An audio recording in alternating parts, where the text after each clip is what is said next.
లోతైన పశ్చాత్తాపము. దేవుడు మన హృదయము కంటే అధికుడై సమస్తమును ఎరిగి ఉన్నాడు. 1 యోహాను 3:20. మారుమనసు కొరకు యేసునద్దుకు వచ్చినప్పుడు మనస్సాక్షి దోషారోపణ చేయు విధముగా మనము ఆయా మెట్టులను అనుసరించి పశ్చాత్తాపపడతాము. అయితే మనస్సాక్షికి క్రీస్తు జ్ఞానము అవసరమై ఉన్నది.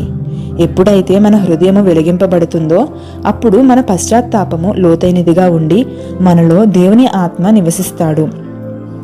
మేము రక్షింపబడ్డాము అని చెప్పుకునే వారిలో కొన్నిసార్లు పైపై మూఢనమ్మకమైన పశ్చాత్తాపమే ఉంటుంది. అటువంటి వారు వెనుకకు వెళ్ళిపోతారు. అయితే దేవుని ఆత్మ పశ్చాత్తాపమును తీసుకుని వస్తే అది లోతుగా వెళ్ళి హృదయాన్ని వెలిగింపజేస్తూనే ఉంటుంది. యెషయా ప్రవక్త కాని అతడు దేవుని సన్నిధికి వెళ్ళినప్పుడు అతని హృదయము కాని మనస్సాక్షి కాని అతని యందు దోషారోపణ చేయలేదు, కానీ దేవుడు దోషారోపణ చేశాడు. ఎవరైనా తన్ను తాను పరీక్షించుకుంటుంటే అకస్మాత్తుగా దేవుని సన్నిధి వారి యొద్దకు వచ్చును. వారు లోతైన పశ్చాత్తాపము నొందుతారు.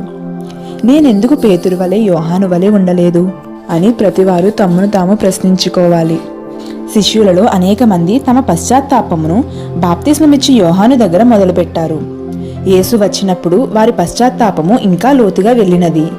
యేసు పునరుద్ధానుడైనప్పుడు వారు ఇంకా లోతుగా పశ్చాత్తాపపడ్డారు.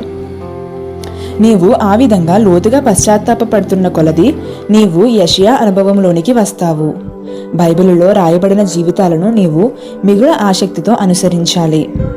దేవుని ఆత్మ ప్రత్యక్షత వలన వెలుగు ఎక్కువగా నీలో ప్రవేశించినట్లయితే నీ పశ్చాత్తాపము లోతుగా ఉంటుంది.